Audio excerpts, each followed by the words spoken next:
Bonjour à tous et bienvenue pour cette matinée sur l'agroalimentaire au Royaume-Uni.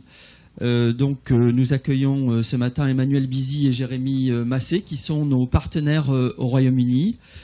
Je vais faire une brève introduction sur Bretagne Commerce International. Voilà, donc nous sommes une association d'entreprises avec 550 adhérents. Nous sommes soutenus par le Conseil régional de Bretagne et par CCI Région. Nous avons deux missions principales: accompagner les entreprises bretonnes dans leur développement à l'international, donc de la Bretagne vers l'extérieur, et également, deuxième mission, accueillir les investisseurs étrangers en Bretagne. Nous avons accueilli notamment en 2014 une entreprise japonaise qui s'appelle Makurazaki et qui va s'installer à Concarneau pour y installer un atelier de traitement de la bonite. Nous intervenons donc auprès des entreprises dans tous les stades de leur développement, de son développement à l'international. Quelques données: nous avons accompagné plus de 2000 entreprises l'année dernière. Nous avons un événement tous les ans qui est l'Open de l'international avec 900 participants. Donc cette année, il aura lieu le 6 juillet à Saint-Brieuc. Et donc vous êtes invités bien sûr à venir à cet événement où nous faisons venir un certain nombre de nos partenaires, mais aussi beaucoup d'intervenants pour parler d'international. Il y a des ateliers qui sont organisés d'information sur des pays ou sur des thématiques transversales.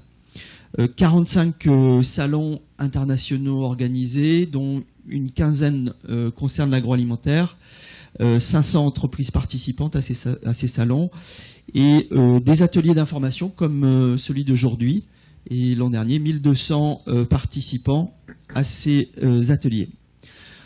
Donc nous sommes une équipe de 45 personnes. Nous avons également des personnes qui sont au sein des chambres de commerce territoriales, qui sont là pour renseigner les entreprises sur des questions techniques d'ordre réglementaire, sur des formalités douanières, et aussi aider les entreprises à se structurer et à acquérir les outils du développement international. Et une équipe de chargés d'affaires sectoriels, dont je fais partie. Moi-même, je m'occupe du secteur agroalimentaire, les produits finis, les ingrédients et également les fabricants de matériel pour l'agro. Et nous accompagnons les entreprises dans des missions de développement individuelles. Et pour ce faire, nous nous appuyons sur un réseau d'une centaine de partenaires dont font partie Emmanuel et Jérémy. Et ces partenaires sont basés partout dans le monde, pratiquent la langue du pays, connaissent le tissu économique du pays et sont à même d'accompagner les entreprises dans leurs projets de développement. Donc on intervient à tous les stades du développement, comme je l'ai dit, à la fois dans l'origine du projet de développement jusqu'à sa concrétisation et à son déploiement commercial. Nous sommes intégrés dans un dispositif qui est le plan régional d'internationalisation des entreprises avec les partenaires que vous voyez là. Voilà, et vous pourrez retrouver donc toutes les informations sur notre site. J'en profite pour dire bonjour également à ceux qui suivent l'atelier en direct sur Internet. Cet atelier pourra également être consulté en différé, suivant le lien qu'on pourra vous donner à la fin. Voilà, je laisse la parole à Jérémy et à Emmanuel. Merci. Le micro, je pense que c'est ça. Bonjour à tous, Emmanuel Bizy, je suis le directeur de la société Expandis, partenaire de Bretagne Commerce International depuis maintenant plusieurs années. On est basé à Londres, juste à côté de Saint-Pancras, pour ceux qui connaissent la ville. Et l'agroalimentaire est un de nos secteurs d'activité d'expertise. Le but de la présentation d'aujourd'hui, c'est vous donner un petit peu un panorama de l'agroalimentaire, encore une fois, au Royaume-Uni. On a un tronc commun qui va concerner l'ensemble des secteurs d'activité, et ensuite on va aller dans la spécialisation par rapport aux différents segments de produits. Alors j'imagine qu'il y en a certains qui vont vous intéresser plus que d'autres, mais de toute manière je pense que c'est intéressant pour votre culture générale d'avoir une vision globale et pour chaque segment d'avoir une compréhension des grands chiffres et particulièrement des réseaux de distribution. Alors, le plan de la présentation d'aujourd'hui, c'est donc la première partie qui va être effectivement sur les données marché. On est sur là, un panorama général. Ensuite, on fera un focus sur le poisson, les produits de la mer. On parlera ensuite des fruits et légumes sur le Royaume-Uni, les produits laitiers, le marché de la viande et les plats préparés. Et on aura un tronc, une dernière partie qui sera sur la partie recommandation par rapport à votre développement sur le Royaume-Uni, même si j'imagine chacun d'entre vous a un niveau de connaissance du marché différent et peut-être niveau de développement également différent. Il y a peut-être des questions qu'on pourra avoir en individuel à la fin de cette présentation qui pourront peut-être être encore plus focus par rapport à votre état de développement sur ce marché. Alors, premièrement, le Royaume-Uni. Excusez-nous. Il ne faut pas trop s'approcher. Peut-être baisser un petit peu le volume. J'aime commencer toujours par ce slide qui est important, c'est la taille de la population, bien sûr. On est sur 63 millions d'habitants au Royaume-Uni. C'est une taille de marché qui est comparable, bien sûr, à la France. Pour rappel, on mettait les chiffres de l'Allemagne. Bien entendu, il y a une corrélation très forte du potentiel du marché par rapport à la taille de la population, puisqu'on est bien sûr sur l'agroalimentaire. La taille du marché dans sa globalité, s'il y a un chiffre à retenir, c'est qu'on a 170 milliards de livres sterling en 2013, qui fait à peu près 200 milliards d'euros. Pour ceux qui ne suivent pas forcément l'actualité du taux de change, on est aujourd'hui, je crois qu'on regardait hier, c'était 1,34. Donc pour un livre, on a 1,34 €. Ce qui fait qu'actuellement, l'euro est plutôt faible par rapport à la livre sterling, ou inversement, la livre sterling est forte par rapport à l'euro, ce qui est un moment plutôt propice pour les exports. Donc les exportateurs français qui aujourd'hui font déjà du business au Royaume-Uni sont beaucoup plus compétitifs en ce début d'année qu'ils l'ont été il y a un an, puisqu'on était quasiment sur un ratio de 10. Donc pour un prix équivalent, l'acheteur anglais a gagné 10%, voire même 15%. Là, on voit l'évolution de la taille du marché sur les 10 dernières années. On voit qu'il y a encore une fois, la chose à retenir, c'est qu'on est sur une évolution constante. Chaque année, on est tout entre plus 3%, plus 4%, plus 3%, plus 4%. Donc en tout cas, c'est vraiment un marché qui est en constante augmentation. C'est encore une fois la chose à retenir. Les tendances de consommation. Alors ça, je pense que c'est également important d'accentuer sur cet aspect-là. On est bien sûr, le consommateur britannique est à la recherche de solutions de repas pour gagner du temps.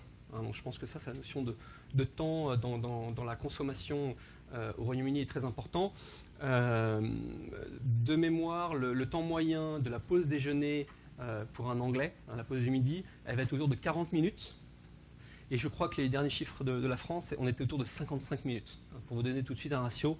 Et le fait qu'aujourd'hui, le mode de consommation au Royaume-Uni est dans un aspect, une approche de rapidité.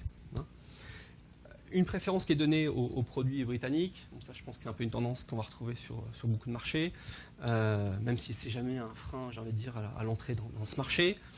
On a une sensibilité des consommateurs qui est très acerbée au niveau de l'aspect emballage et l'impact écologique. Le carbon print, c'est quelque chose qui a été très rapidement développé au Royaume-Uni et on verra par la suite des enseignes qui sont très en avance par rapport à cette notion d'impact écologique. Et dans la tête des consommateurs britanniques, on a cet impact écologique qui est bien sûr toujours présent à l'esprit. Un dernier point, un point important, pardon, par rapport aux tendances du marché, c'est la recherche du bon rapport qualité-prix, value for money. Donc ça, c'est vraiment un aspect qui est essentiel aujourd'hui dans les habitudes de consommation des Britanniques.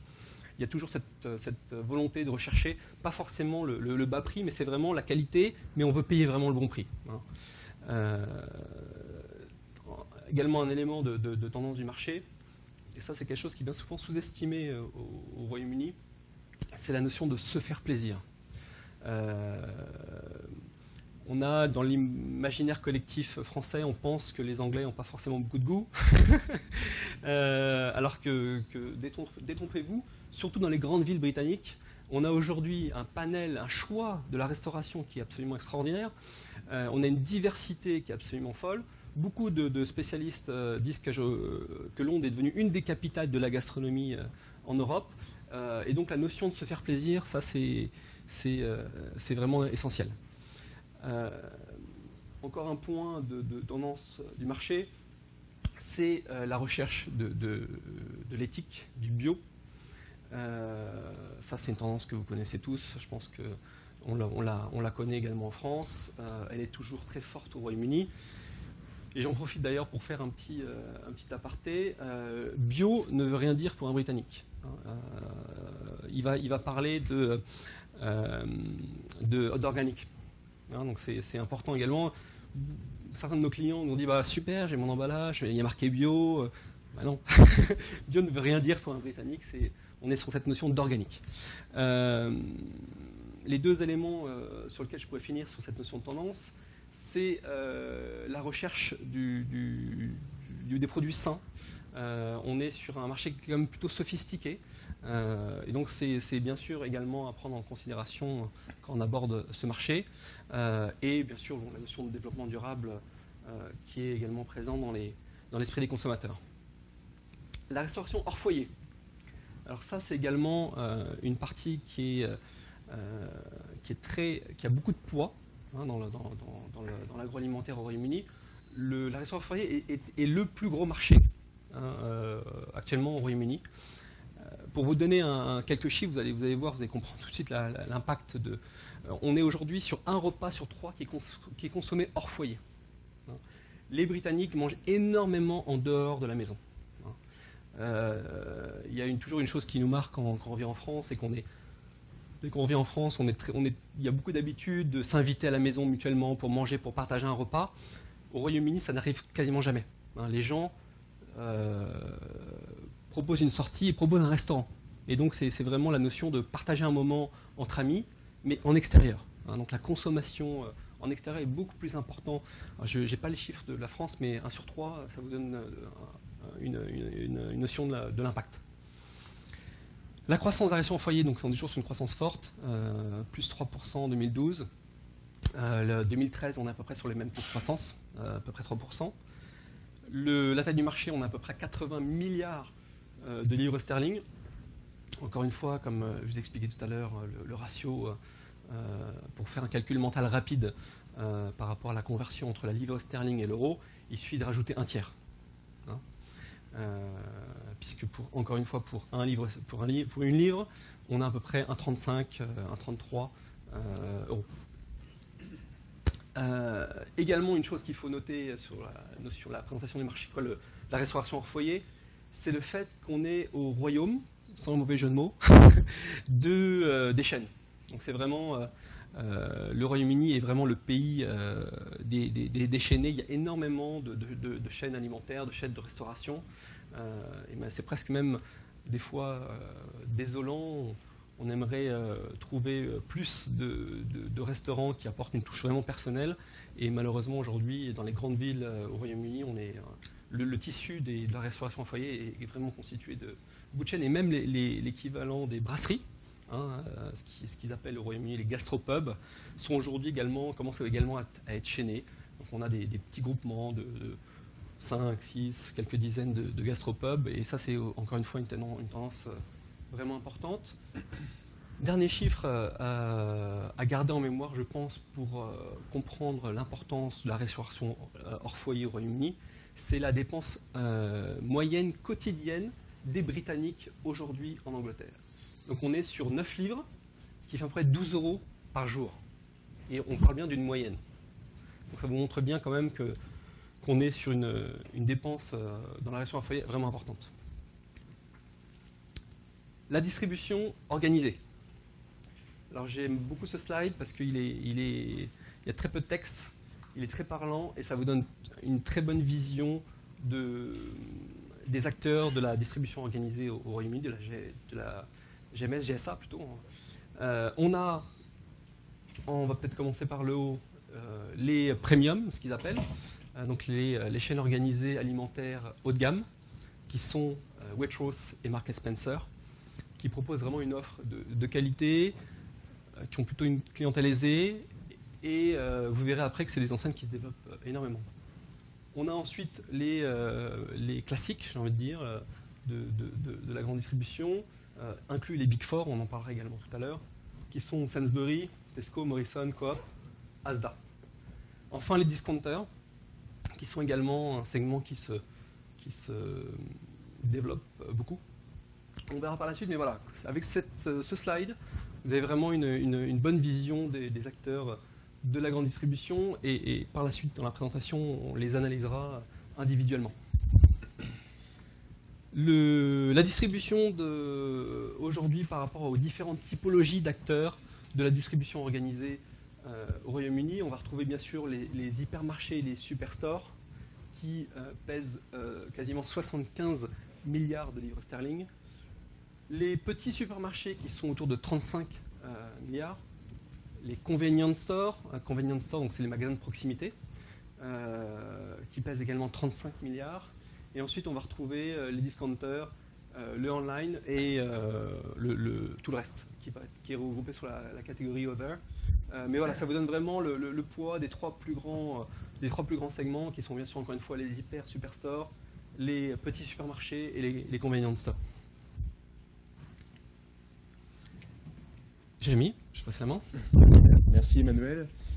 Donc pour corroborer un peu tes propos et rentrer un petit peu plus dans le détail au niveau des acteurs de la distribution, on va commencer par les chaînes de distribution majeures.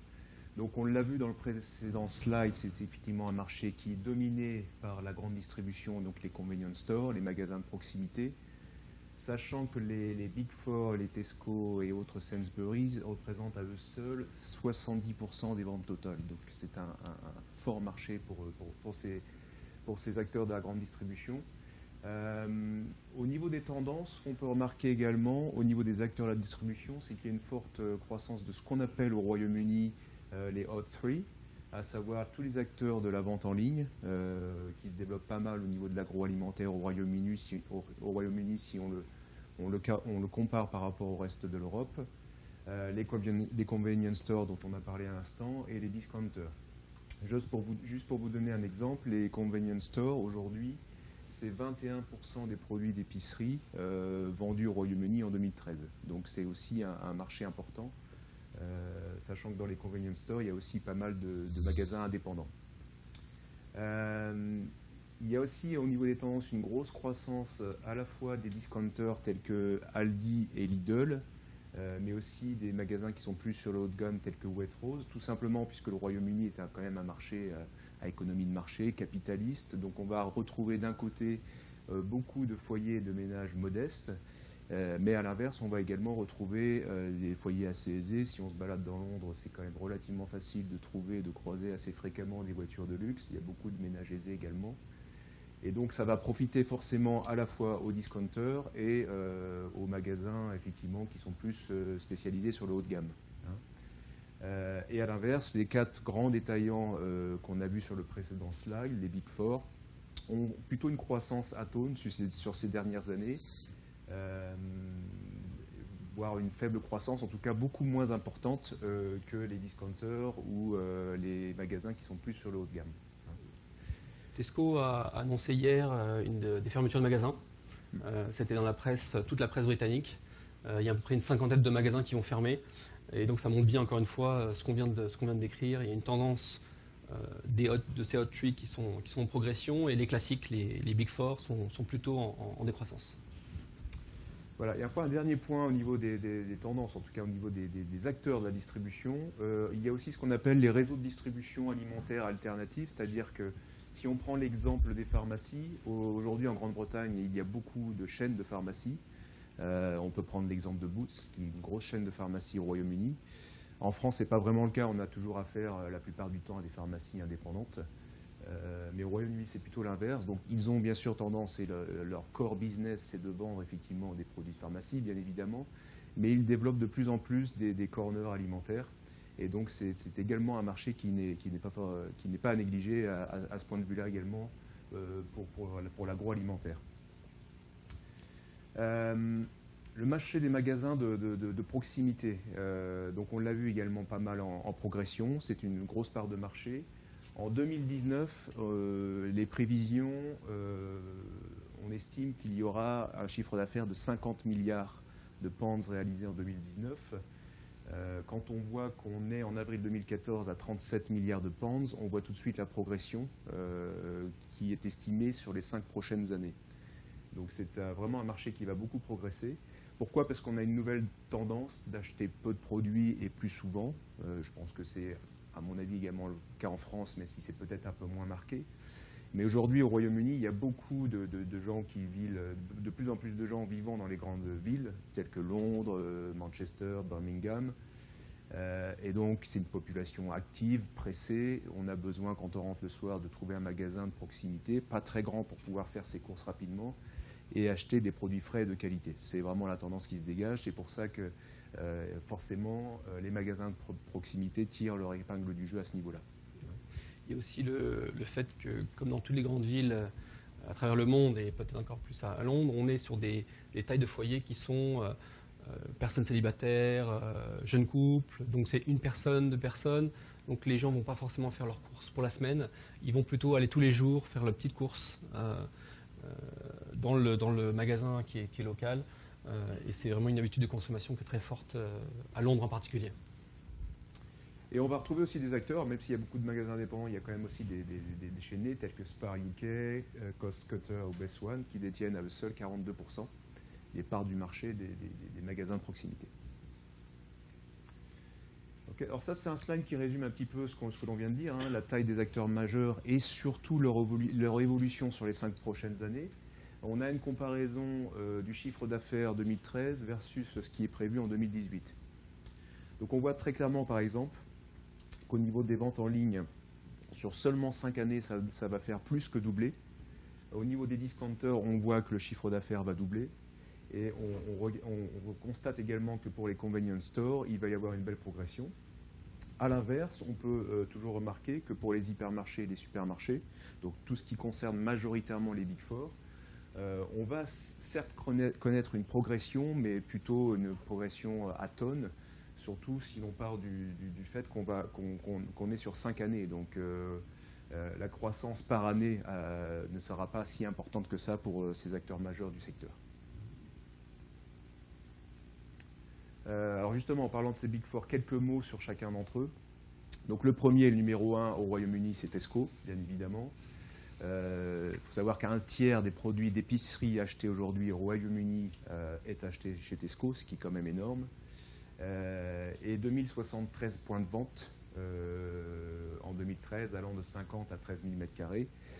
Un petit peu moins de 2073, visiblement, puisque tu disais tout à l'heure qu'il y avait une quarantaine de magasins fermés. Donc, ce n'est pas un gros impact, mais ça quand même représente une baisse d'environ 2% du nombre de magasins au Royaume-Uni. Ce qui montre, entre guillemets, la difficulté de ces grands-là versus les discounters ou les gens qui sont un peu plus sur le haut de gamme. Mais Tesco fait encore, comme vous avez vu sur le site, voilà. plus que 30% de part de marché. Donc c'est un acteur pour les gens qui s'adressent à la grande distribution, un acteur incontournable. Exactement. Asda est le numéro 2, donc de la grande distribution au Royaume-Uni. 17% de part de marché. C'est la filiale de Walmart qui est le numéro 1 mondial. Et ils sont pas mal présents sur tout ce qui est référencement MDD, marque de distributeur. On verra tout à l'heure, lorsqu'on parlera des produits transformés, que les marques de distributeurs ne sont surtout pas négligées lorsqu'on veut effectivement pénétrer le marché britannique. Le troisième, Sainsbury, qui semble connaître une croissance peut-être un peu plus importante, même si ce n'est pas une croissance à 2 chiffres. Mais sur 2013, on était à 3,5% de croissance. Donc il ne se part pas si mal que ça. C'est le numéro 3 de la grande distribution au Royaume-Uni. Et ils ont une clientèle majoritairement CSP+, et toujours ils se basent sur un rapport qualité-prix. C'est un peu leur credo, avec un positionnement éthique également relativement important. Et enfin Morrisons, le numéro 4 de la grande distribution au Royaume-Uni, 12% de part de marché, 21 milliards d'euros de chiffre d'affaires en 2013 et 500 points de vente, ce qui est à peu près un quart du nombre de points de vente que l'on peut voir chez Tesco. Donc vous voyez tout de suite le rapport de force entre le numéro 1 qui est Tesco et Morrisons, le numéro 4. Donc ça, ce sont les Big Four du marché britannique. Ensuite, il y a les coopératives qui sont quand même le 5e retailer au Royaume-Uni. Donc c'est un marché à ne pas négliger. C'est 6,3% du chiffre d'affaires total. C'est environ 2000 points de vente, sachant que le plus gros est de Cooperative Food Brand.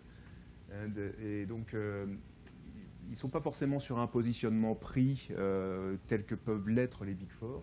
Ils sont plutôt sur des prix un peu plus élevés, avec une tendance à ce qu'on appelle le fair trade, c'est-à-dire une tendance des consommateurs britanniques, comme le disait Emmanuel tout à l'heure, à s'orienter vers les produits bio ou les produits du commerce équitable, et également à s'orienter vers les produits gourmets, donc se positionner tout de suite sur effectivement un marché un petit peu plus haut de gamme.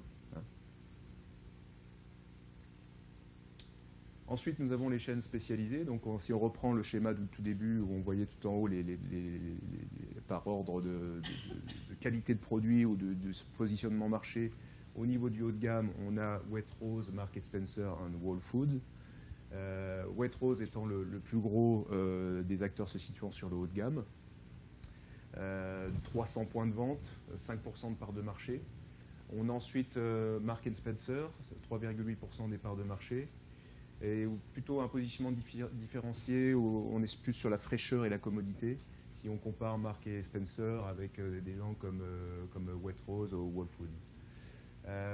Le dernier est entre guillemets tout petit si on le compare aux deux autres, puisque c'est seulement 8 points de vente au Royaume-Uni. Mais c'est intéressant de le noter parce que c'est un groupe américain qui commence à pénétrer le marché européen. Donc il y a seulement 8 points de vente aujourd'hui au Royaume-Uni, mais il y a fort à parier qu'en 2018, on retrouvera beaucoup plus de points de vente, et c'est un acteur, à mon avis, sur lequel il faudra compter à l'avenir, et dans un futur proche.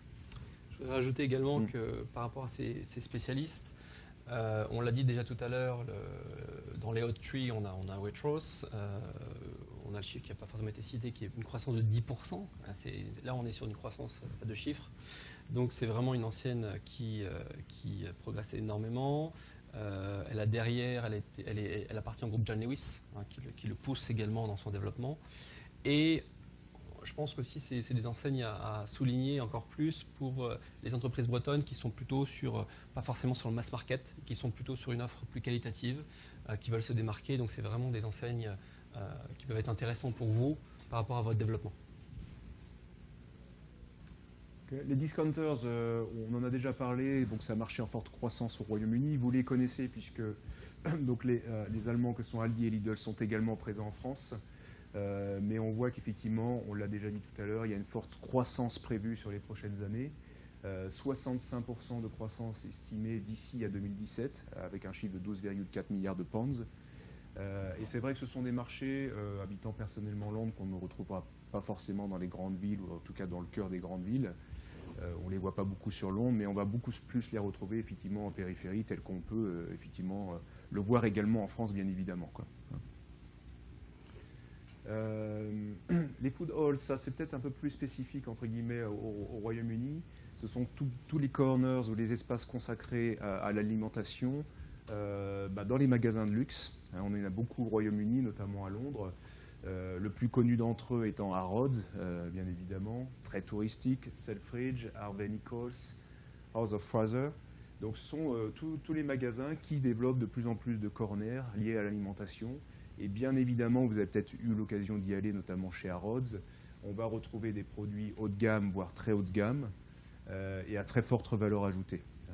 Donc ce sont certes, à mon avis, pas des marchés avec une volumétrie importante, bien évidemment, mais ce sont des produits haut de gamme. Et ce qu'il faut noter, c'est qu'un tiers des produits sont importés. Donc pour pénétrer le marché britannique, je pense qu'il y a aussi matière à faire à ce niveau-là, au niveau des food halls. Pour les gens qui sont positionnés dans le haut de gamme, c'est un peu une vitrine. Donc c'est toujours intéressant d'être référencé chez eux. C'est pas ça qui va vous développer énormément votre chiffre d'affaires, puisqu'on l'a vu, c'est un des réseaux qui sont où il y a peu de points de vente. Mais c'est vraiment une vitrine. Et également, ce qu'il faut noter par rapport aux produits qu'on va retrouver dans ces spécialistes, on est là dans le delicatessen, dans le fine food, vraiment dans les produits haut de gamme. Ok. Ensuite, nous avons donc les marchés alimentaires B2C. Donc ça correspond bien, là, encore une fois, aux tendances du moment, à savoir le fait de se faire plaisir, la mode du bio et de tout ce qui est produit authentique et frais. Donc il y a plusieurs marchés, notamment dans le Grand Londres. Il y a donc The Borough Market qui est également très touristique, situé au sud de Londres, à London Bridge. Vous avez peut-être d'ailleurs eu l'occasion de le visiter. C'est un des plus anciens marchés alimentaires de Londres. Et on y retrouve une grande variété de cuisines et d'aliments. C'est vrai que pour y être allé, on retrouve vraiment toutes les cuisines du monde. Et comme tu le disais tout à l'heure, la cuisine et la gastronomie à Londres est vraiment très très diversifiée, sans doute encore plus qu'en France, effectivement. Donc ça c'est le Borough Market. Brixton Market, pas plus tard que le week-end dernier, j'y étais. C'est au sud de Londres. Brixton à Londres, c'est un marché, c'est un quartier jamaïcain à l'origine. Donc on va forcément y retrouver beaucoup de produits d'origine des Caraïbes et des spécialités exotiques. Peut-être pas forcément votre marché à vous, mais en tout cas on retrouve beaucoup de produits des Caraïbes sur Brixton Market. On est sur un positionnement ethnique. Exactement. Et enfin, on a deux marchés un petit peu moins importants qui sont situés sur l'est de Londres, donc de Ridley Road Market et Broadway Market. Voilà, je pense en avoir fini avec on en a fini avec la partie effectivement générale du marché agroalimentaire au Royaume-Uni. Maintenant, on va rentrer entre guillemets un peu plus dans le détail par famille entre guillemets de produits. Exactement. Je passe la parole. Alors, le marché des poissons, des produits de la mer. Encore une fois, on va essayer vraiment d'aller à l'essentiel pour que vous partiez de cette demi-journée avec des grands chiffres en tête. Donc le poids en termes d'importation des produits de la mer, on est sur 718 000 tonnes de produits de la mer. Donc c'est quand même, ça vous demande l'importance le Royaume-Uni, c'est une île. On peut penser qu'il y a beaucoup de pêche locale, de production locale, mais il y a énormément de produits qui sont importés. En termes de poids sur le chiffre d'affaires, on est à 3,22 en 2013. On est sur un marché qui, bien sûr, est important. En termes de produits les plus importés, on est bien sûr sur la barre Eldorado. On atteint 7300 tonnes et c'est des produits qui sont en forte augmentation, plus de 26%. Et le fournisseur pour le bar Eldorado, le fournisseur principal, c'est la Grèce, et ensuite vient les Pays-Bas. On a également la liste des principaux pays exportateurs, plutôt pas importateurs, exportateurs vers le Royaume-Uni. Donc on a la Thaïlande, la Chine, l'Allemagne, le Danemark, les îles Féroé. On voit bien que la France n'est pas présente dans ce top 6. On est au 8e rang mondial en termes de volume d'importation. C'est vraiment les grands chiffres, je pense, à retenir par rapport à ce marché. Les ports les plus importants, encore une fois, on va essayer de passer très vite. Ce qui est intéressant à retenir sur ce slide, c'est qu'on les 3 ports les plus importants sont situés en Écosse. Il n'y a que Portsmouth qui est en Angleterre, mais Peterhead, Lerwick et Fraserburgh, c'est des ports écossais, donc on est plutôt sur le poids des ports qui sont plutôt au nord du pays. Alors là, on a une notion de taille de marché pour les fruits frais. Donc là, on est sur les prévisions de croissance. On voit encore une fois, on est sur des croissances qui sont relativement importantes. Donc il y a une augmentation toujours des consommations, de la consommation du poisson, des produits de la mer chez les Britanniques. 9 adultes sur 10 mangent du poisson à domicile. Donc ça, c'est quand même encore une fois, je pense, le chiffre à retenir par rapport à cette famille de produits. Là, on va parler des circuits de distribution et où est acheté en fait les poissons, les produits de la mer. Il n'y a pas de révolution. On est sur les supermarchés, hypermarchés qui pèsent presque 80% des ventes. Et ce qui veut dire aussi, c'est que on est plutôt sur de l'achat de poissons sur un marché. On n'est pas forcément sur le haut de gamme, puisque 80% encore une fois est acheté en supermarché et hypermarché. Là, on a encore une fois le poids des différents réseaux sur ce segment des poissons et fruits de la mer. On a une répartition peut-être qui est plus égale, dans le sens où, rappelez-vous, Tesco, sur l'ensemble du segment de l'agroalimentaire, représente 30% des parts de marché. Vous voyez que pour le poisson, on n'est qu'à 16%. Et puis bien sûr, on retrouve les acteurs dont on a parlé précédemment, les Sainsbury, les Big Four, hein, dans sa globalité, inclus bien sûr Morrison, Asda également, Marks & Spencer, hein, on en a parlé tout à l'heure, qui pèse quand même 9%. Donc je pense que c'est quand même intéressant. Et puis des magasins de grande distribution spécialisés, qui sont Eglo Food, qui pèsent 10%. Voilà, je pense que c'est, sans aller plus loin dans l'analyse des parts de marché, c'est les grandes tendances qu'il faut retenir sur le poisson et les fruits de la mer. Alors on retrouve bien sûr encore une fois nos Big Four avec Tesco qui est présent, on l'a vu tout à l'heure, 7%. Asda qui a effectivement un segment de produits qui est spécialisé sur le ready to cook. Donc ça je pense que c'est un petit peu une spécialité qu'ils ont choisi, un positionnement plutôt. Pour le Sainsbury, on est sur une volonté de gamme très large. Donc c'est aussi l'élément différenciant de cet acteur dans les Big Four par rapport à ses concurrents. Et sur Morrison, on est sur il y a un accent qui est très porté sur tout ce qui est sustainable, donc la notion d'éthique dans la pêche. On retrouve également coopérative. On va aller vite sur ces slides, avec encore une fois une présence importante des poissons d'élevage. Donc ça c'est important. L'aquaculture est importante en termes de consommation dans ce réseau. Le fair trade qui est vachement poussé sur le réseau des coopératives, beaucoup plus que le réseau traditionnel GSA. On a parlé de Marks & Spencer et Waitrose, qui sont encore une fois les premiums, hein, les enseignes de distribution alimentaire qui sont haut de gamme. Là, on va retrouver encore une fois beaucoup plus de produits de qualité, avec effectivement Marks & Spencer qui développe une politique, encore une fois, de la pêche responsable, ce qu'ils appellent Forever Fish Campaign. Encore une fois, ils sont très innovants sur tout ce qui est affichage et volonté d'informer le consommateur et d'avoir un commerce qui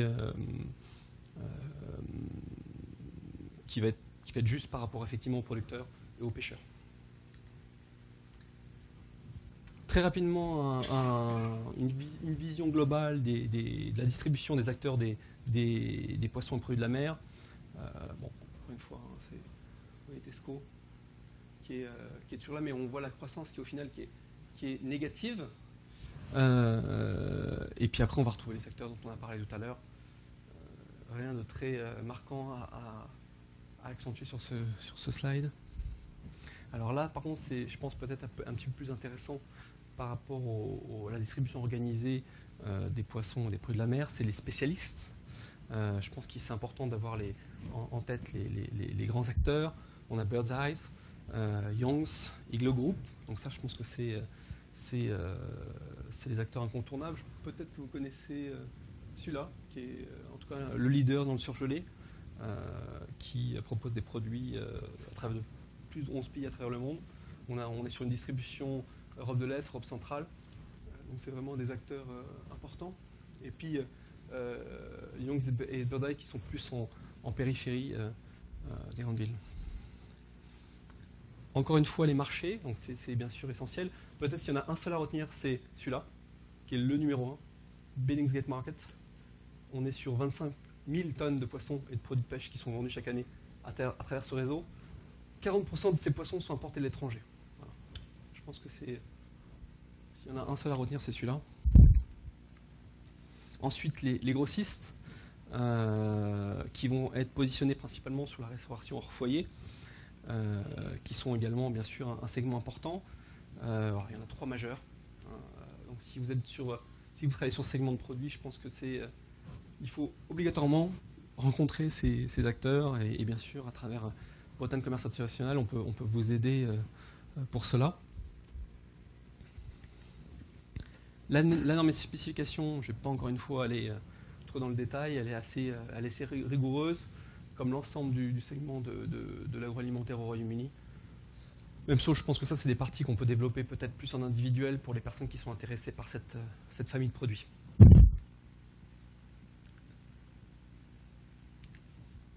Fruits et légumes. Ok, les fruits et légumes. Je ne suis pas persuadé également qu'il y ait beaucoup de participants à cette réunion qui soient dans ce domaine d'activité. Donc on va passer rapidement. C'est juste pour vous donner les grandes tendances du marché au Royaume-Uni. Donc, commencer par la taille du marché. Donc ça représente un marché de 7 milliards de pounds en 2013. Ce qui est important à retenir, s'il y avait un chiffre à retenir dans ce slide, c'est que 70% des fruits et légumes au Royaume-Uni sont importés et qu'il y a encore une croissance à venir assez importante quand on voit que 31% des adultes consomment 5 fruits et légumes par jour. Donc il y a un programme qui est mis en place bien évidemment au Royaume-Uni comme en France pour inciter à la consommation de fruits et légumes. Il y a encore du travail à faire, donc ça montre qu'à la fois au niveau des importations qui sont importantes et au niveau du potentiel marché, il y a encore effectivement beaucoup de choses à faire et notamment beaucoup d'exports à faire dans ce domaine des fruits et légumes. Au niveau des tendances de consommation, donc les supermarchés ont tendance à s'approvisionner de plus en plus en produits insolites pour se différencier de la concurrence, et encore plus dans ce segment de marché des fruits et légumes. Et on va retrouver les tendances de consommation qu'on a évoquées lors de la présentation générale du Royaume-Uni, à savoir des produits frais easy to use, puisque, tu le disais tout à l'heure, les Britanniques passent peu de temps à déjeuner, notamment lorsqu'ils sont au travail. Donc on va devoir avoir des jus de fruits frais, des mandarines faciles à peler, et il y a une forte tendance effectivement aux produits bio, tel qu'on l'a évoqué également tout à l'heure. La distribution, pas de secret, on va retrouver exactement les mêmes acteurs que pour la distribution de l'agroalimentaire en général et pour ce qu'on a vu au niveau des poissons.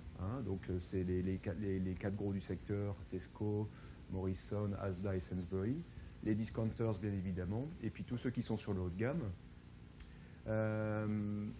Au niveau des marchés de gros, alors tel qu'on peut retrouver le marché de Rungis, le mine de Rungis ou par exemple, pour être un peu plus proche, le mine de Nantes.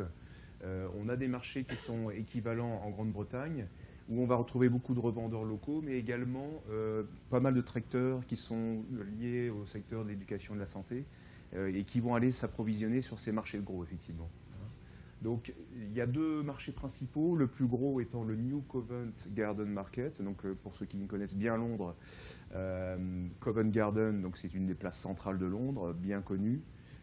Donc auparavant, le marché se situait dans le centre de Londres, mais pour des raisons évidentes de logistique, il a été délocalisé en dehors de Londres, mais c'est le plus gros marché de gros pour les fruits et légumes au Royaume-Uni.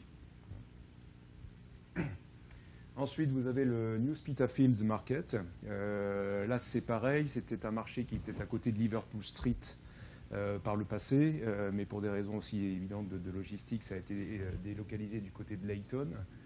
Et c'est là où on va retrouver pas mal de variétés, des fruits et légumes plutôt entre guillemets exotiques, pour répondre à la demande d'une population britannique qui est plutôt cosmopolite.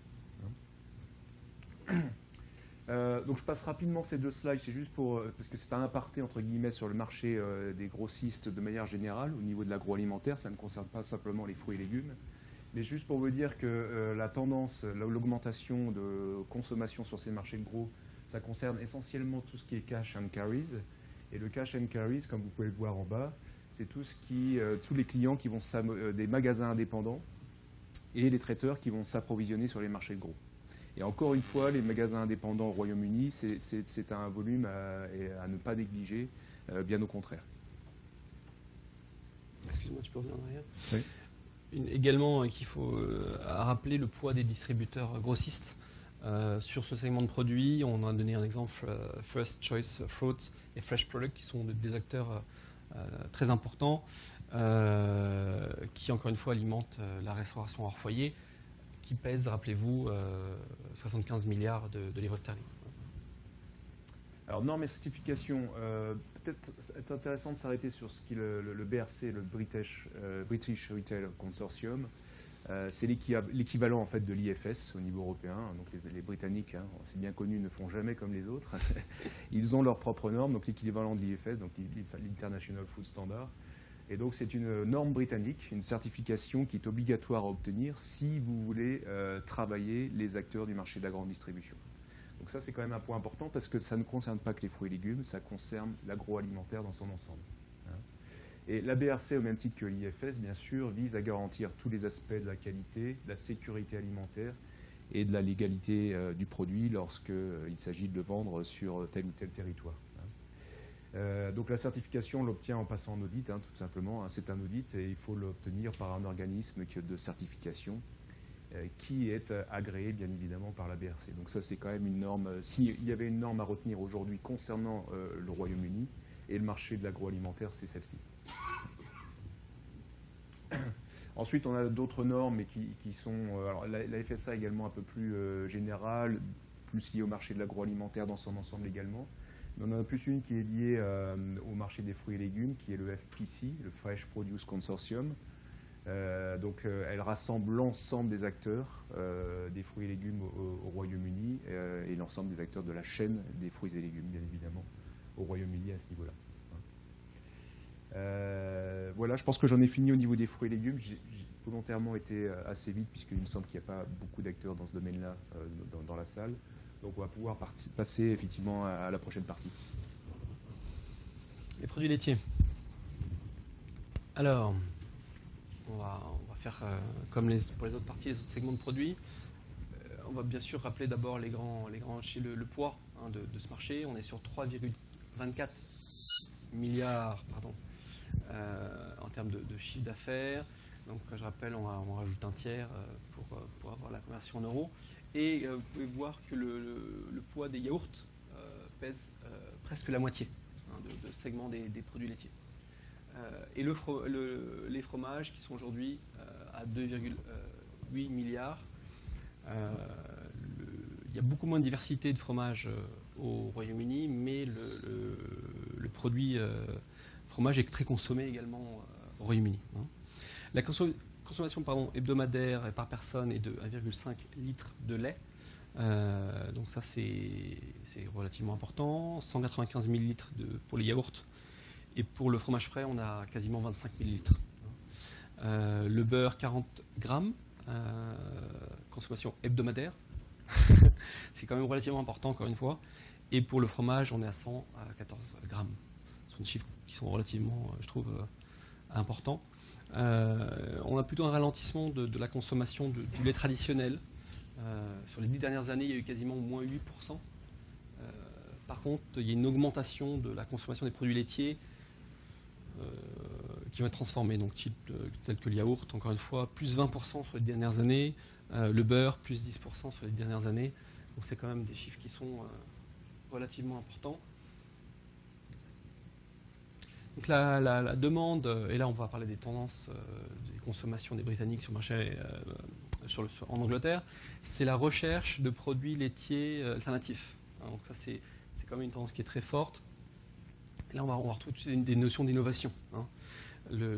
Par exemple, il y a la notion de lait sans lactose qui a progressé de 55%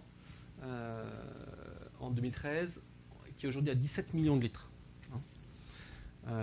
Et je pense que c'est la notion peut-être de développement des allergies qui fait que c'est un produit qui est en forte croissance. On est aussi sur les tendances de substituts de lait ou de produits laitiers sans lait de vache. Donc ça, je pense que c'est aussi une tendance qui est relativement importante. On va retrouver tous les substituts du lait de vache qui vont être le lait de soja, le lait de riz, le lait de chèvre. Et 25% aujourd'hui des Britanniques consomment principalement ce type de produits laitiers. Dans les tendances également qu'il faut noter sur ce marché, c'est qu'il y a une forte demande pour les productions qui sont plus contrôlées, donc la notion de bio, je rappelle organique, et de cette notion d'équitable également, de produits où il y a la notion de respect du producteur. Enfin, le dernier point qu'il faut bien sûr noter, c'est tout ce qui est lait aromatisé, low fat et emballage écologique, qui sont aussi des tendances de consommation qui sont importantes et qu'on va retrouver dans beaucoup d'ailleurs de produits d'agroalimentaire au Royaume-Uni. On est vraiment sur un marché qui recherche l'innovation, qui recherche la différence, je pense encore plus peut-être que sur le marché français. Alors là, on a les 5 principaux acteurs du segment de l'industrie laitière au Royaume-Uni. Encore une fois, sans aller trop dans le détail, mais il faut peut-être quand même, au moins pour votre culture générale, connaître les grands noms. Donc, on a Arla, Devil Crest, First Milk, Müller, le groupe allemand, et United.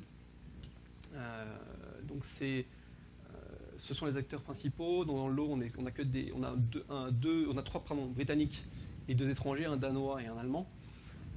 Voilà, c'est vraiment des acteurs majeurs qui ont aussi diversifié également dans leurs produits. On voit Müller qui font énormément de yaourts. Et puis en termes de poids, encore une fois, très rapidement, on est sur 2 milliards, 1,4, 1,5 milliard, 0,8 milliard. Donc voilà, on est quand même vraiment sur des acteurs de poids. Il n'y a pas vraiment de place pour les acteurs intermédiaires. Encore une fois, je vais passer rapidement sur ce slide. On est sur les volumes de lait acheté en 2012 en litres par canal de distribution. On va retrouver les acteurs que j'ai cités tout à l'heure, avec peut-être à noter celui-là, Arla, Wood, qui a quasiment doublé. Donc ça, c'est vraiment l'acteur qui se porte le mieux aujourd'hui au Royaume-Uni. Donc Alda, qui est du Danemark.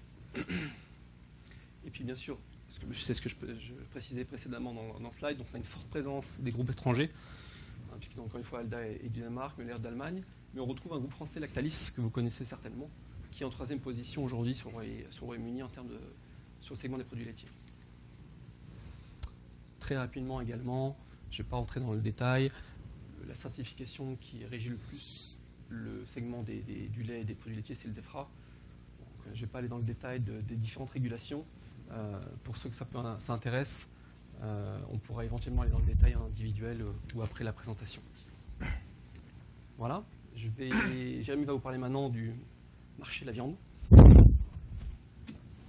Ok, donc le marché de la viande, donc au niveau de la taille du marché, donc c'est un marché qui représente 15 milliards de pounds, ce sont des chiffres qui sont de 2013. Et il y a une consommation des différentes viandes qui se répartit de la manière suivante, à savoir en premier lieu la volaille à 41%, le porc à 30%, le bœuf et le veau à 23%, et le mouton et l'agneau pour finir à 6%. Donc on voit ici sur le graphique en bas du slide qu'il y a une forte tendance, je dirais, au ralentissement et même à la baisse de la consommation de bœuf et de veau. On verra tout à l'heure pourquoi. Et en revanche, il y a une forte augmentation de la consommation de poulet et de tout ce qui est lié à la volaille de manière générale. Donc ça, c'est une forte tendance.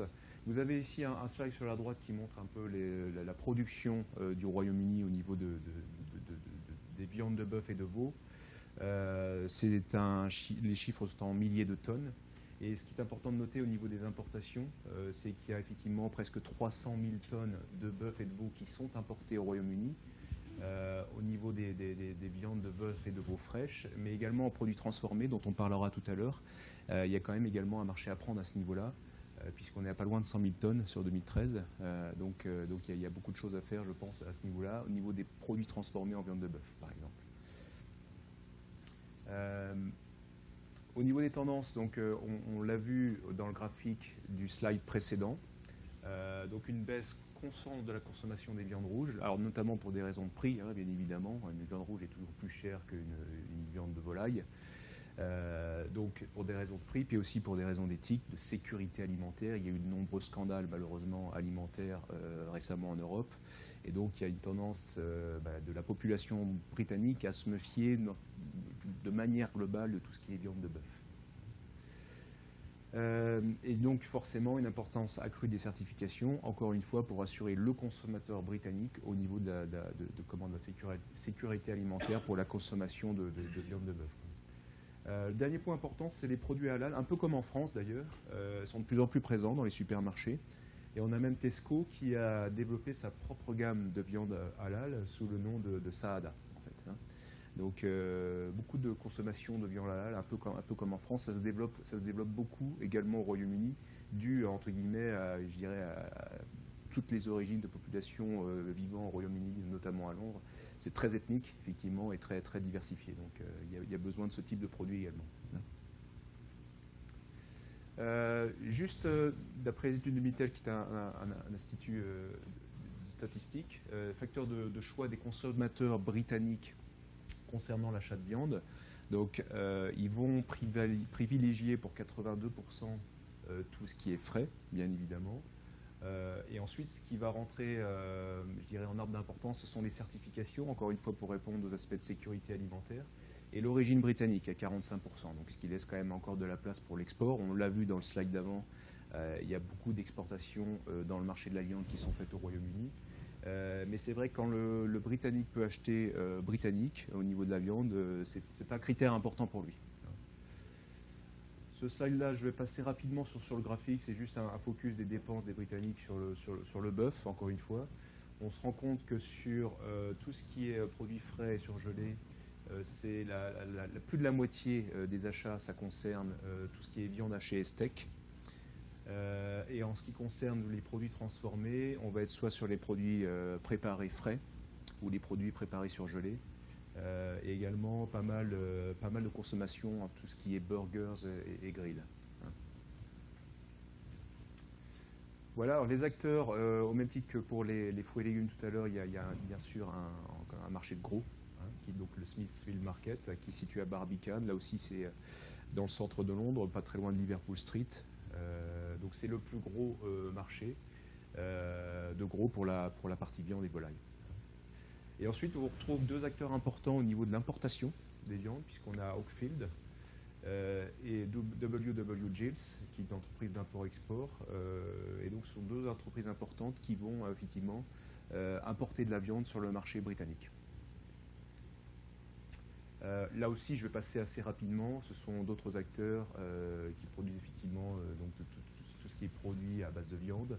Ça peut être des produits transformés ou des produits frais. On a Two Sisters, qui est donc une grosse coopérative puisqu'ils détiennent plus de 700 fermes au Royaume-Uni.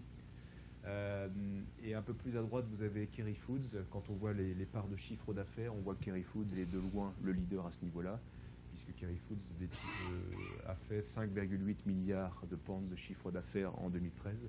Donc c'est un des gros du secteur. Un acteur important aussi également Tulip, qui est le plus gros producteur et exportateur en Europe, et notamment le leader au Royaume-Uni de tout ce qui est viande de porc. Voilà, les normes et certifications. On a parlé de la norme la plus importante tout à l'heure. Là, c'est plus relatif au marché de la viande, donc je vais passer rapidement. Mais toutes les normes sont obtenues via l'agence HVLA.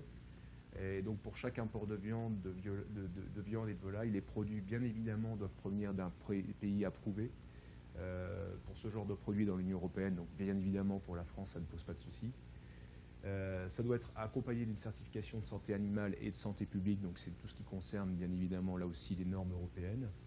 Et puis il faut bien sûr entrer réuni par le pôle d'inspection des frontières, mais ça c'est pas surprenant. Si vous souhaitez obtenir plus d'informations sur ces normes, vous pouvez bien évidemment visiter le site web de l'agence en question, et on peut nous-mêmes vous donner bien sûr plus de détails et de renseignements si vous souhaitez aller plus loin dans le domaine. Voilà, on va passer à la dernière partie des marchés, qui est le marché des plats préparés, et qui peut-être peuvent intéresser plus de personnes dans l'audience. Alors quelques chiffres, encore une fois, à avoir en tête, qui sont déjà la croissance. On est sur plus 27% entre 2007 et 2014. Donc on est vraiment sur une augmentation très forte des produits alimentaires transformés. Donc je pense que c'est vraiment le premier point à avoir en tête. C'est quasiment plus 30%, c'est assez impressionnant. La taille du marché pour les plats préparés, c'est 2,6 milliards de livres sterling. Donc on a plus de 3 milliards d'euros. Et les prévisions à 2017, c'est quasiment 5 milliards de livres sterling. Donc c'est encore une fois un marché, qui est en forte croissance, et 2, qui a un point important dans l'agroalimentaire. Encore une fois, pour vous donner quelques chiffres, les consommateurs anglais ont dépensé 300 millions de livres sterling dans les plats préparés frais en 2013. Ça vient, encore une fois, on en parlait tout à l'heure, des tendances d'alimentation. On est sur des familles, on est sur des jeunes couples, des célibataires, des gens qui n'ont pas forcément beaucoup de temps à consacrer à cuisiner à la maison, et donc la notion de plat frais est fortement appréciée par ces consommateurs britanniques qui veulent aller vite, mais qui veulent quand même avoir des produits de qualité. Pour les plats préparés à base de viande, on est encore une fois sur une progression de 20%. Donc c'est bien sûr des chiffres qui font rêver. Et comme je disais précédemment, le segment au sein de ces plats préparés, hein, le segment du haut de gamme, est très important, hein, puisque il progresse très fortement depuis les 10 dernières années.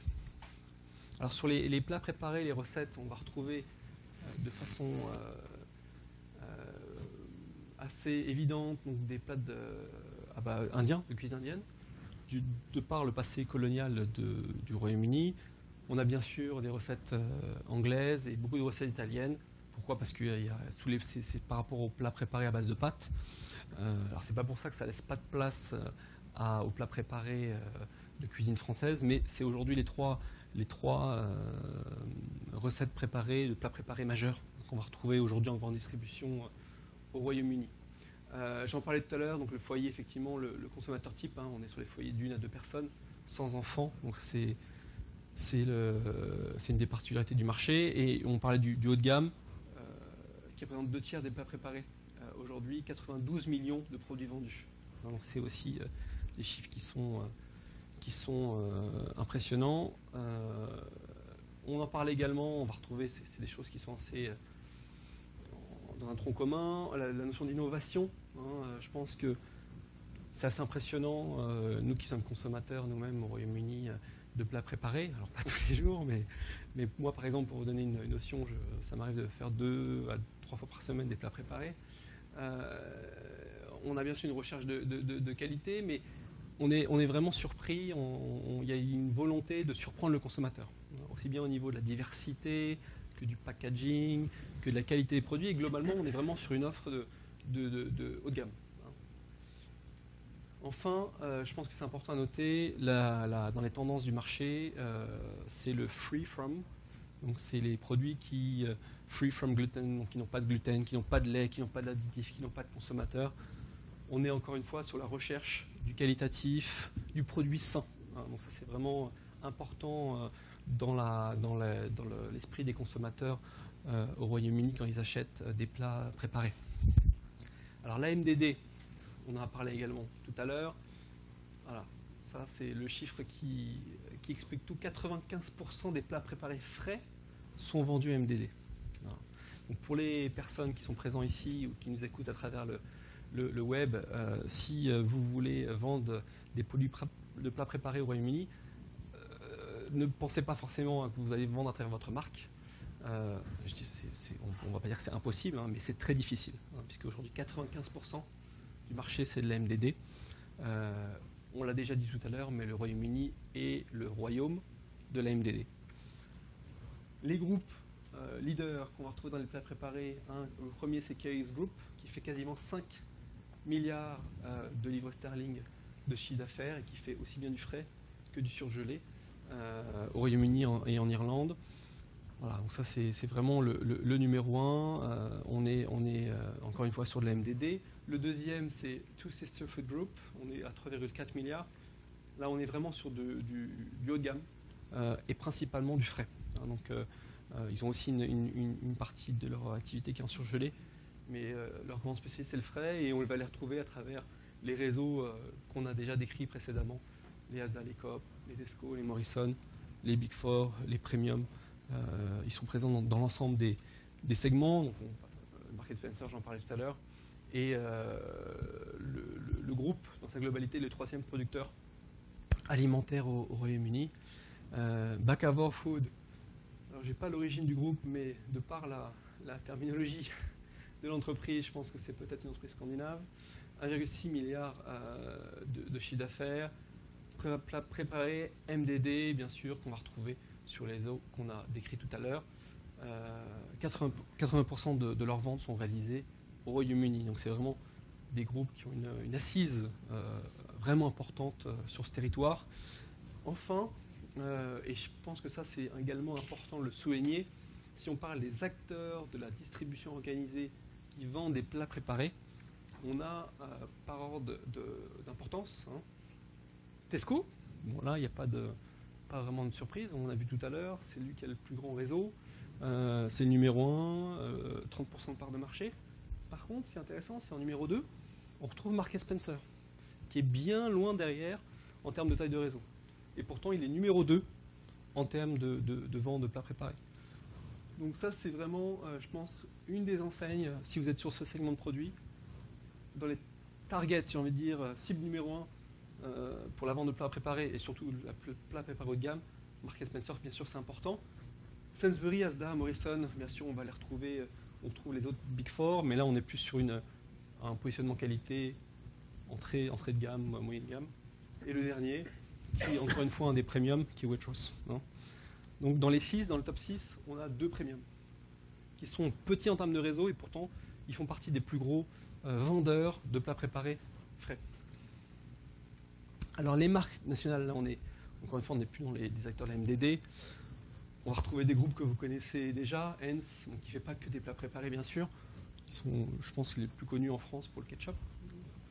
Le groupe Prince, 1,5 milliard de livres sterling de chiffre d'affaires, un des acteurs majeurs. Le groupe Iglo, on en a déjà parlé précédemment, qui est lui positionné sur le surgelé. Et c'est vraiment, encore une fois, un des acteurs majeurs, puisqu'on est à 1,5 milliard de livres sterling de chiffre d'affaires. Je passe rapidement sur les 2 derniers, Green Score Group, 1,2 milliard, et Charlie Bingham, qui est lui une grosse PME, 26 millions, mais qui est pas forcément des acteurs les majeurs, mais qui on va retrouver beaucoup chez Waitrose. Donc c'est une enseigne intéressante à souligner.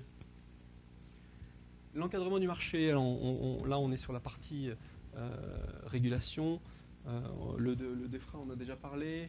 Food Standard Agency, on en a déjà parlé. Et on va retrouver aussi 2 autres organismes de régulation qui sont spécifiques, lui, pour le surgelé, le BFFF, British Frozen Food Federation, et le CFA, Chilled Food Association. Donc là, on est pour les 2 sur le surgelé. Encore une fois, on retrouve la BRC, on en a déjà parlé précédemment. Ça, c'est incontournable pour travailler en GSA au Royaume-Uni. Il y en a 2 autres qui régulent les plats préparés et les surgelés, qui sont le Food Safety Act, Food Labeling Regulation and Food Standard Act. Donc qui sont bien sûr très importants à étudier si vous voulez vendre au Royaume-Uni, pour regarder si vos packaging sont aux normes, par exemple. Les canaux de distribution. Encore une fois, pas de grande surprise. On va retrouver des acteurs dont on a déjà parlé précédemment, les Big Four et les premiums, Marks & Spencer, Waitrose et Whole Food. Les Food Wall, dont on a déjà parlé. Celui-là, on n'a peut-être pas beaucoup accentué, mais il est vraiment important, Fortnum & Mason, vraiment dans le segment haut de gamme. Et enfin, les boutiques indépendantes. Pour le fine food, encore une fois, on parle, on est sur 22 000 boutiques, donc de boutiques qui s'appellent Delicatessen. Donc je pense que c'est bien long, c'est vraiment, c'est pas du tout négligeable. On est vraiment sur des potentiels de vente qui sont vraiment importants. Et puis bien sûr le Borough Market, on en a déjà parlé précédemment, un des marchés les plus populaires sur ce segment de l'épicerie fine. Enfin, on est sur le Guild Fine Food, qui est l'association qui regroupe ce secteur, et les 3 salons, on va dire, majeurs, donc peut-être les 2 premiers en particulier, qui sont Harrogate Fine Food, qui est à Harrogate, comme son nom l'indique, et le Fine Food Fair, qui est à Londres, qui sont également les marchés, les salons, pardon, à visiter de façon incontournable si vous êtes sur ce segment de produits. Et j'invite d'ailleurs vraiment les gens à y aller, parce qu'on est encore une fois surpris par la notion d'innovation. Et c'est peut-être une des caractéristiques les plus fortes au Royaume-Uni, c'est que voilà, si vous voulez benchmarker par rapport à ce qui se fait de mieux en Europe actuellement, c'est vraiment un territoire et des salons vraiment intéressants à visiter. Voilà. Je continue ? Je continue ? Un petit peu si tu veux. Oui. Donc là, on va parler sur la partie recommandations, stratégie de développement. C'est des notions, on va dire, qui vont couvrir l'ensemble des segments. Donc, si on voulait vraiment avancer ensemble et si vous avez besoin de conseils, il faudrait qu'on se voit en individuel. Mais il y a 2 approches qui sont bien sûr les plus connues. C'est l'approche traditionnelle et l'approche moderne. Un qui est l'approche, la distribution traditionnelle à travers les marchés de gros, par exemple, les importateurs. et la distribution moderne, la grande distribution.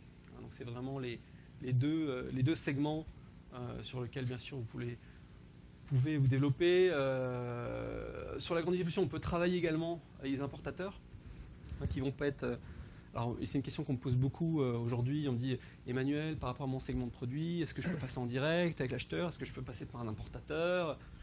Et la réponse, elle est toujours la même, c'est depends, qui est la réponse malheureusement qu'on est obligé de donner. Il n'y a pas de règle. Il n'y a vraiment pas de règle.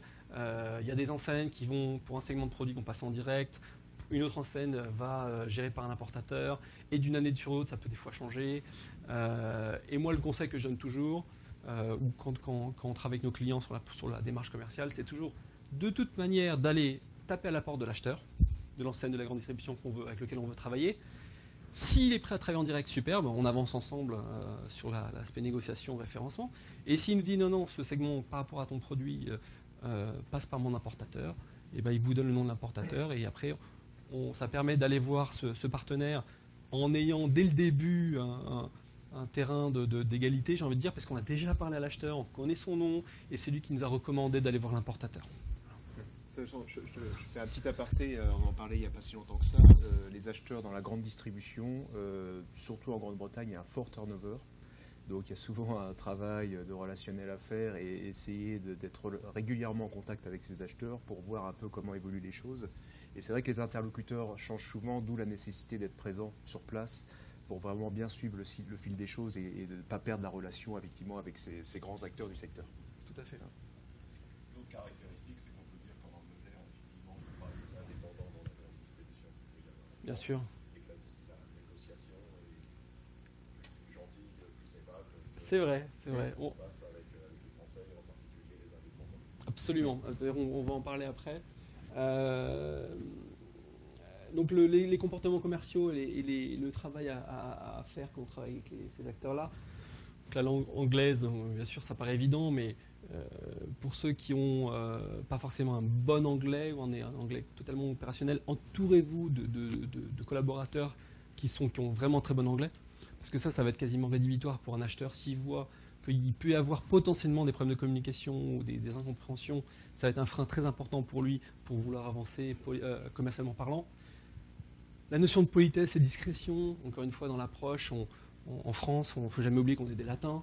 Un exemple bête, en France, on a l'habitude de se serrer la main, de se faire la bise, voire de se toucher l'épaule. Les anglo-saxons, on est beaucoup plus distants. Ce n'est pas des kinesthésiques, ce n'est pas des gens qu'il faut toucher. Il faut toujours rester poli, discret, avoir une approche gentleman. L'aspect lilote, ironie, c'est aussi important à prendre en compte dans les rapports avec les différents interlocuteurs, acheteurs en particulier au Royaume-Uni. Voilà, c'est ce qu'on appelle l'humour anglais, de façon pour vulgariser un petit peu. Voilà, faut faire attention à ces problèmes d'incompréhension qu'il peut y avoir. L'ironie, c'est vraiment, ça fait partie de l'échange qu'on peut avoir avec un acheteur anglais. C'est assez commun, il ne faut pas forcément s'en offusquer. Le pragmatisme et l'efficacité, ça c'est commun à l'ensemble des anglo-saxons. C'est quelque chose que les acheteurs britanniques vont attendre de leurs interlocuteurs qu'ils ont en face, peu importe où ils viennent. Il faut que ça soit efficace. Ils ont du mal à tolérer l'inefficacité ou les choses qui avancent pas vite. Il faut vraiment être très pragmatique. Et les négociations tarifaires, alors là, je vous rejoins. Pour moi qui ai travaillé en grande distribution en France et par la suite au Royaume-Uni, j'ai trouvé que c'était du bonheur au Royaume-Uni. Pourquoi? Parce que on est vraiment sur la transparence. C'est une question que j'invite beaucoup de mes clients à poser à leurs acheteurs, c'est what is your target margin? C'est-à-dire quel est votre objectif en termes de marge? Et bien souvent, l'acheteur anglais, il va vous le dire. Sur ce segment de produit, moi j'ai besoin de tant de marge. C'est très clair, c'est sur la table. Alors qu'en France, il y a ce jeu de faut essayer de le deviner, c'est beaucoup plus complexe, il n'y a pas forcément un échange, une négociation qui va être très ouverte. Ça va être un petit peu le jeu du chat et de la souris. En Angleterre, c'est straightforward, c'est pragmatique, c'est efficace. On vous dit les choses telles qu'elles sont. Et c'est au final plus facile, en tout cas pour des Français. Également une chose qu'il faut noter, et ça je le répète constamment, c'est une notion, pour reprendre encore une fois un terme, une expression anglaise, c'est first price, best price.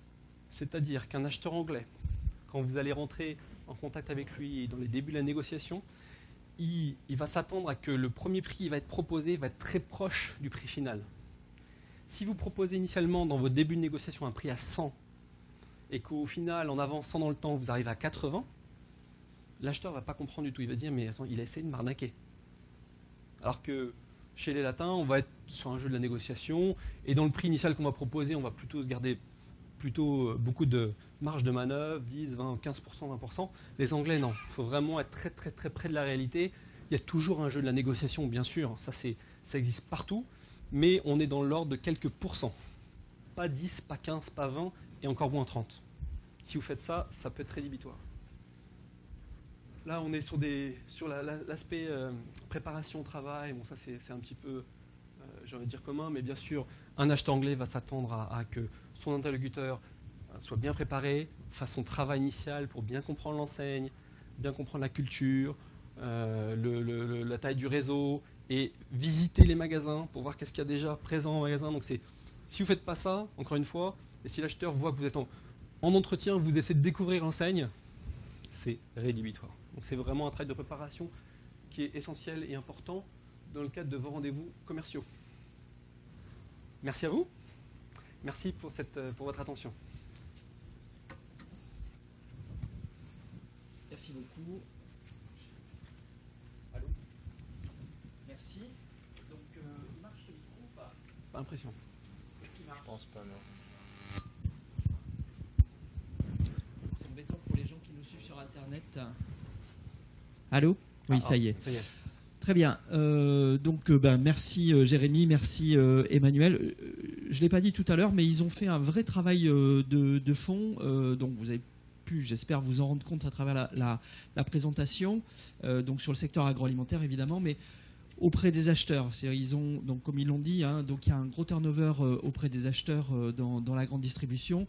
Mais donc Emmanuel et Jérémy ont fait vraiment un gros travail de fond pour bien connaître ces acheteurs, être en mesure de les suivre et donc être à même ensuite d'accompagner donc les entreprises qui travaillent avec nous et qui souhaitent pénétrer le marché britannique, être en mesure donc d'avoir bien identifié qui sont les acheteurs, leur spécialisation pour accompagner au mieux les entreprises. Voilà. Je vous propose qu'on s'accorde une petite demi-heure de questions-réponses, sachant qu'ensuite il y aura quelques rendez-vous individuels. Donc alors, pour les questions, parlez bien dans le micro pour que les gens qui nous suivent sur Internet puissent entendre vos questions. Qui veut commencer ? Est-ce qu'il y a des grands salons alimentaires? Il y avait le salon le CIRA à Lyon pour l'hôtellerie, la restauration là, ces derniers jours. Est-ce qu'il y a l'équivalent? Bien sûr. Qu'est-ce que vous nous conseillez là-dessus? Hospitality Show, l'IFE également, qui sont les deux salons majeurs. Un qui est plus restauration hors foyer, qui va être l'équivalent un peu du CIRA, et l'autre qui va être plus l'équivalent, je connais moins les salons français, mais le salon parisien de Lucial, voilà exactement, c'est un peu l'équivalent du CIRA. Donc l'équivalent du CIRA, c'est l'IFE. Et l'autre? Le Hospitality Show. Et vous savez quand ils se déroulent ces salons? Ou on va trouver ça sur le site, mais on peut vous communiquer les dates. On va regarder ça dans... Il me semble qu'Hospitality Show, c'est tous les 2 ans, il me semble. Et voilà, et il a lieu il me semble qu'en 2016, le prochain. Sachant qu'il y a une mini-version à Birmingham, il me semble, prochainement d'ailleurs, au mois d'avril, mais c'est une version un peu plus petite. Deuxième question, vous avez parlé d'halal. Est-ce que kasher est important au Royaume-Uni? Bien sûr, tout à fait. Il y a beaucoup de restaurants spécialisés et des distributeurs spécialisés également. Au final, d'ailleurs, il n'y a pas une différence, à part la notion de confession, de religion, mais sur le process de la viande, du traitement de la viande halal et la viande kasher, il n'y a pas une grosse différence. Je ne suis pas un spécialiste mais voilà, le principe est le même, on va dire. Merci. D'ailleurs, puisqu'on parle de ce sujet, est-ce que vous connaissez les mosquées qui sont reconnues pour la certification halal? Non, mais on a la liste au bureau, on peut la communiquer s'il y a des gens qui sont intéressés pour avoir cet élément, on peut vous communiquer ces éléments sans problème. D'accord, ok. Autre question?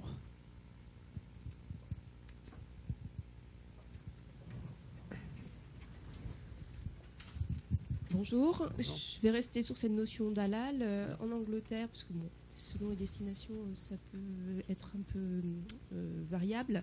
La notion de halal est systématiquement certifiée. Alors, j'exclus des produits alimentaires dont il n'y aurait pas d'ingrédients issus de viande, que ce soit volaille ou même gélatine bovine. Donc, si on exclut tous ces ingrédients et que les produits sont préparés à base d'ingrédients uniquement halal dans la préparation, est-ce que la certification est nécessaire par une mosquée ou pas? Alors là, il y a un peu une zone d'ombre, très clairement, un peu comme en France d'ailleurs. Pour vous donner un exemple, récemment, j'avais rencontré un client qui avait développé des fruits et légumes halal. Je lui ai dit, mais comment tu fais des fruits et légumes halal? Il me fait, Emmanuel, c'est très simple, c'est que je certifie que les conteneurs qui vont transporter mes fruits et légumes n'ont jamais transporté de porc. Et donc, mais très sincèrement, entre vous et moi, c'est un petit peu des gens qui essaient de trouver des techniques marketing commerciales pour vendre des produits. Voilà, c'est une niche, mais au final, c'est la viande qui est touchée principalement par le halal. D'accord. Je pars sur un autre sujet, en l'occurrence sur les produits surgelés. J'ai moi-même réalisé une étude de marché sur le marché agroalimentaire anglais. Ils ne sont pas fans de surgelés, a priori, et vous l'avez bien répété, c'est très axé sur le frais, sur le santé, sur l'organique. 2 tiers. Voilà. Dans les prépa, ouais. Est-ce que malgré tout, des produits, on va dire, premium haut de gamme, en surgelé, c'est un potentiel de marché objectif ou complètement Oui, moi, quand on parlait des enseignes majeures Iglo, on va retrouver au sein de l'enseigne les deux. Du produit entrée de gamme, et on va aussi trouver du produit un peu haut de gamme, surgelé mais haut de gamme. Donc non, il y a vraiment les deux, il y a la place pour les deux segments. D'accord, parce que sur Birds Eyes, Iglo et Young, c'était, de ce que j'ai vu, c'était beaucoup de, entre guillemets, de matières premières, des filets de poisson, beaucoup de panés forcément. Mais en termes de plats préparés, il y avait un peu de papillotes de poisson, mais... Exactement.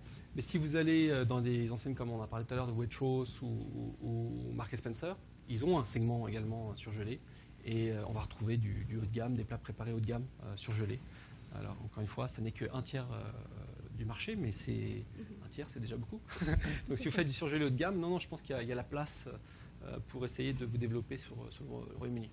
Sachant qu'on l'a vu, des enseignes telles que Waitrose ou Marks & Spencer progressent beaucoup en ce moment. Donc il y a la place effectivement pour ce type de produit. D'accord, merci.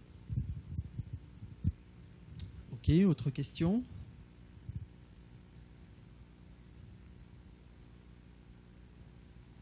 Il y a des questions qui nous arrivent par Internet également. Une question, ou un commentaire. Vous n'avez pas beaucoup parlé, semble-t-il, des grossistes indépendants. Qu'est-ce que vous pouvez nous dire sur ce sujet? Alors on a donné quelques-uns quand même, des grands noms. Après, les grossistes indépendants, bien souvent, ça va être vraiment des spécialistes. Donc ils vont vraiment avoir leur segment de prédilection. C'est pas un segment des plus importants au Royaume-Uni, donc on l'a volontairement passé rapidement. Mais encore une fois, s'il y a des questions par rapport, par exemple, à quel est, par rapport à mon produit, les distributeurs indépendants les plus adéquats, on peut tout à fait y répondre, on peut tout à fait vous aider à identifier ces cibles et voir éventuellement, même si vous le souhaitez, vous accompagner dans la démarche commerciale. Mais en tout cas, voilà, là on est vraiment, on va toucher à il y en a un nombre important, mais très spécialiste. D'accord. Parce que tout à l'heure, j'ai parlé du travail que vous avez fait sur la cartographie des acheteurs, notamment de la grande distribution. Ouais. Vous avez, je ne me souviens plus, vous avez fait ce travail aussi sur les grossistes? Tout à fait. Et d'ailleurs, la beauté pour ces grossistes-là, c'est qu'il y a moins de mouvement. D'accord. Donc bien souvent, c'est même, j'ai envie de dire, beaucoup d'entreprises familiales. Donc il y a beaucoup plus de stabilité auprès de ces acheteurs. Donc c'est plus facile, j'ai envie de dire, d'identifier les acheteurs et de les rencontrer tout simplement. D'accord. Donc là, vous avez une bonne connaissance aussi de ce réseau. On peut rassurer les gens par rapport à ça. Bien sûr. Il y a un autre commentaire qui porte sur la notion de global gap pour les fruits et légumes. Les fruits et légumes, oui, bien sûr. Qu'est-ce que vous pouvez nous en dire aussi? Alors, certaines enseignes de grande distribution vont demander la BRC et le global gap. D'autres que la BRC, c'est depends. Même réponse que tout à l'heure. J'ai envie de dire, si ça va aussi dépendre du contexte. En tout cas, déjà la BRC tout seul suffit, hein, mais souvent le global gap est un plus. De mémoire, c'est par exemple Marks & Spencer qui demande automatiquement le global gap, avec la BRC en parallèle. Voilà. Mais les autres enseignes, pas forcément. Et j'ai envie de dire, ça va aussi jouer beaucoup sur l'offre et la demande. On va arriver des acheteurs, des fois, il y a une pénurie de clémentines. Voilà, l'acheteur, il a besoin de volume, il va acheter des clémentines au Maroc, ou en Égypte ou autre. Si le fournisseur n'a pas le global gap, bon, il sera moins regardant. Du moins qu'il a la BRC, attention. Ouais. Mais donc c'est encore une fois, ça va dépendre des enseignes, et ça va dépendre du contexte, et ça va dépendre du quel fruits et légumes on parle et à quel moment de l'année. Je vais juste rebondir sur le BRC.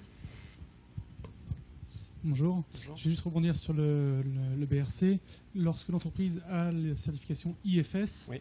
Est-ce que c'est traduit automatiquement par BRC dans l'esprit des acheteurs, ou est-ce qu'ils demandent des certifications supplémentaires automatiquement? Bien souvent, ils vont demander de faire également le RFC. Encore une fois, j'ai vu des exceptions, parce que l'acheteur avait vraiment besoin du produit. Donc voilà, mais sinon, c'est 90% des cas, si ce n'est pas 95%, il va demander la BRC. Mais quand la certification est assez facile à obtenir. Une fois qu'il y a l'IFS. Exactement. Voilà. Si vous avez l'IFS, en général, c'est quasiment automatique.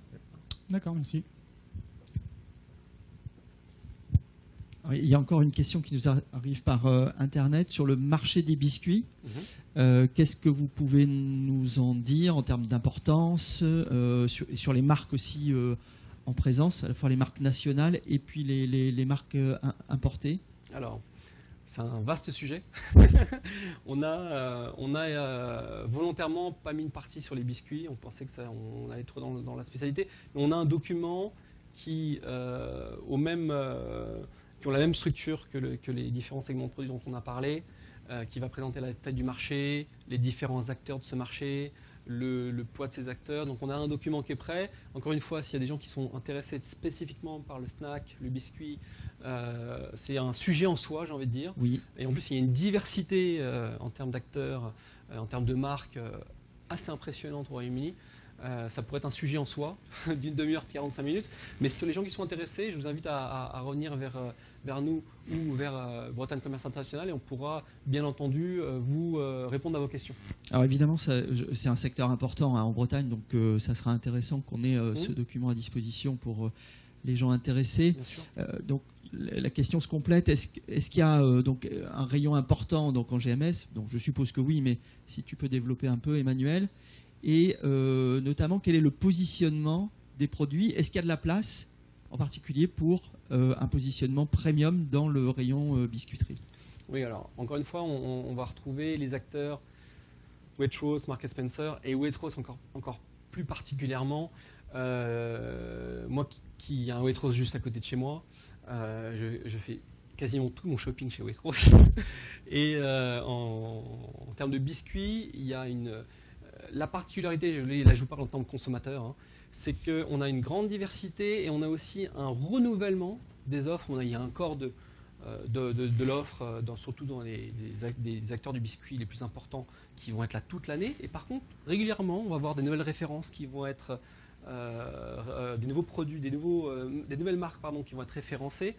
Et il y a tout à fait la place de rentrer pour des biscuits haut de gamme, particulièrement chez Waitrose. Parce que l'acheteur cherche toujours la nouveauté et va offrir la nouveauté à ses consommateurs. Et donc parmi les marques présentes, on a à la fois des produits locaux, enfin britanniques, de producteurs britanniques, et des produits importés? Énormément de produits importés. Moi je vois beaucoup de biscuits italiens par exemple, quelques biscuits français également. Donc il y a beaucoup d'imports sur ce segment. Pourquoi? Parce que les produits biscuits anglo-saxons sont plutôt entrée de gamme. Donc, on va retrouver des Kraft par exemple, qui a une offre de biscuits très large, mais on est sur du produit entrée de gamme. Donc, et ça sera là toute l'année parce qu'il y a le poids du groupe. L'enseigne ne peut quasiment pas se passer d'eux. Par contre, sur le segment premium, là, il y a vraiment du renouvellement. Il y a des nouvelles références qui arrivent toute l'année. Et alors, j'ai envie de dire, c'est presque dur parce que pour un acteur breton qui veut rentrer, il va rentrer, mais il n'est pas sûr qu'il va pouvoir rester 12 mois, 2 ans, 3 ans, mais en tout cas il peut faire des belles opérations hein, quand même avec ses enseignes parce qu'ils sont en mesure de faire des volumes importants. Et le poids de l'épicerie fine dans ce secteur-là? En termes de chiffre d'affaires, en termes d'importance, en termes de positionnement également, d'offres? Alors sur l'épicerie fine, on a bien sûr encore une fois. Pourquoi? Parce que l'épicerie fine, on va tout de suite encore une fois s'adresser à une clientèle aisée, une clientèle qui a un pouvoir d'achat important, et donc on va retrouver bien entendu, puisque ces acheteurs vont visiter ces points de vente qu'on vient de décrire, qui sont principalement Marks & Spencer et Waitrose, et donc on va retrouver ce poids de l'épicerie fine qui est important. Ok, merci.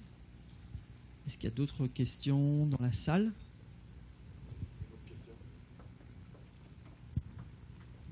Vous nous avez parlé des grossistes RHF pour le poisson. Oui. Quels sont-ils sur les autres segments et en particulier sur les produits frais et les œufs en particulier? Alors, il y a plusieurs acteurs. Fresh Product, par exemple, c'est un des acteurs que j'ai cité, que je connais bien, puisqu'on a visité leur centre plusieurs fois. Il y en a une multitude, hein, mais il y a un top 3, il y a un slide qui le reprend, et à la fin de la présentation, vous aurez la présentation version papier, hein, donc je vous invite à vous y rattacher. C'est des acteurs qui sont, encore une fois, la restauration en foyer, et le marché anglais est un des leaders en Europe de la restauration en foyer. Hein. De 70 milliards, je crois, le poids global du HF. Question? Micro?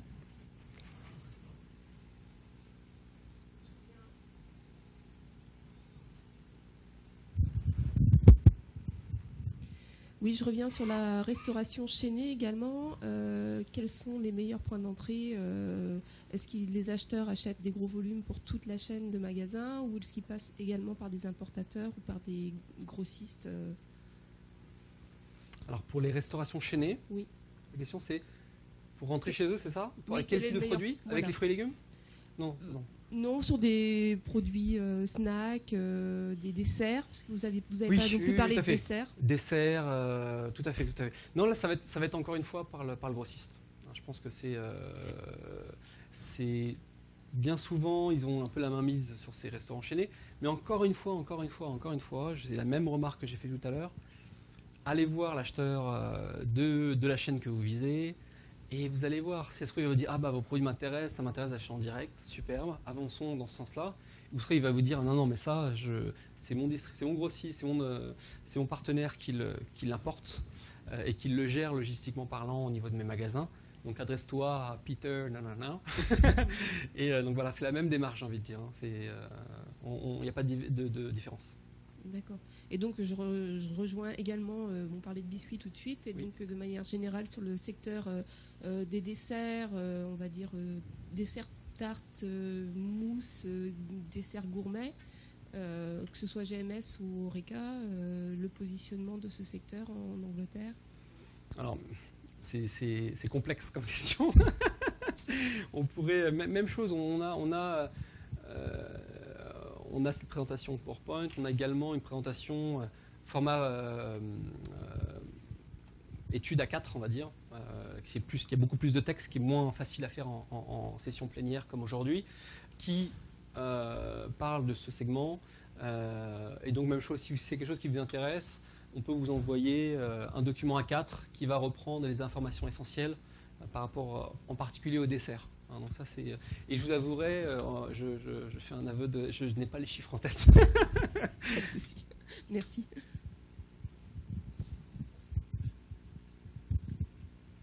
Oui, je voulais revenir sur les plats cuisinés et particulièrement sur Marks & Spencer, puisqu'on oui. a vu que l'enseigne était particulièrement forte dans la distribution des plats cuisinés. Numéro 2. Oui, numéro 2. Et quels sont les facteurs clés de succès de cette enseigne sur les plats cuisinés? Alors, on a donné quelques éléments de réponse dans la présentation. Alors, je pense qu'il y a déjà un aspect culturel qu'il ne faut certainement pas négliger. C'est que c'est une enseigne qui fait partie presque de la culture britannique. Donc c'est Marks & Spencer, c'est un petit peu l'enseigne chouchou des Anglais. Il y a vraiment une histoire entre les consommateurs anglais et Marks & Spencer. Donc ça, déjà, c'est un premier point. Donc il y a une confiance des consommateurs par rapport au choix que va faire Marks & Spencer dans son offre. Donc ça, c'est un premier point. Après, d'un point de vue commercial, si c'est ça la question, comment rentrer chez cette enseigne, ça va être... j'ai encore une fois donné des éléments tout à l'heure, l'aspect innovation, offre différenciante. Je pense que ça va être un des acteurs clés, un des facteurs de succès clés, au même niveau que la notion de qualité. Parce que ça, c'est impossible de rentrer chez eux si vous n'avez pas une offre de plat préparé qui est top. Voilà. Donc si vous avez les deux, vous êtes haut de gamme, très bon niveau de qualité, et en plus vous avez une recette qui est vraiment innovante, un packaging qui est innovant, et vous êtes vraiment cette notion l'idée, c'est de surprendre. Hein, donc, je pense que ça fait partie des facteurs de succès. Le frais est également un critère très important chez Marks & Spencer. On l'a vu tout à l'heure, ils se différencient un peu par ça. Donc les plats préparés frais, voilà, c'est ce qui les intéresse également. Justement, sur les plats préparés frais, oui. À l'importation, ça va être très limité. C'est vrai. Tout à fait. Il y a beaucoup d'offres de plats préparés frais sont préparés au Rémy. Donc si vous proposez le plat préparé tout fait, c'est beaucoup plus dur de rentrer. Vous avez raison, tout à fait. On a des questions, puis on a aussi des commentaires. On nous dit que vous avez beaucoup parlé de Londres. D'accord. Oui. Une réaction. Alors, la réponse elle est très simple. C'est qu'on est sur un pays qui est centralisé. Hein, donc je parlais de l'Allemagne, j'aurais parlé de Berlin, j'aurais accepté la remarque. On est sur Londres une population qui est de l'ordre de 11-12 millions, et si on prend le Grand Londres, la M25, ce qu'on appelle, on est sur quasiment 25 millions. Donc, et après, ça c'est l'aspect quantitatif, mais si on parle après en termes de pouvoir d'achat, concentration du pouvoir d'achat, 65 sur 65, vous pouvez faire le ratio assez facilement, on est quasiment à 40%, mais en termes de l'impact sur la consommation, on est bien plus qu'à 50%. Donc cette zone du pays, ça pèse quasiment 50% du business aujourd'hui agro au Royaume-Uni. Je suppose que derrière tout ça, vos interlocuteurs sont essentiellement basés à Londres également ? Exactement. Pour la plupart, oui.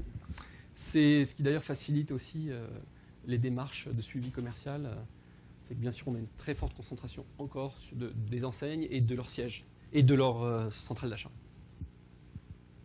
Et est-ce que ça vous arrive néanmoins d'accompagner les entreprises dans d'autres villes Bien sûr.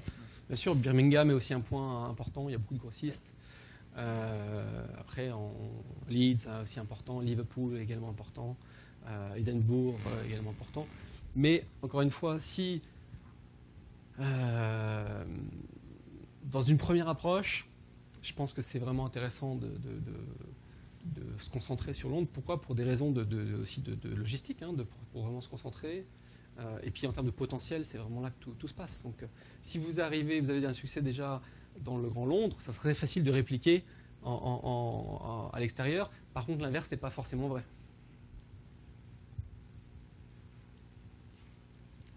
Est-ce qu'il y a d'autres questions ?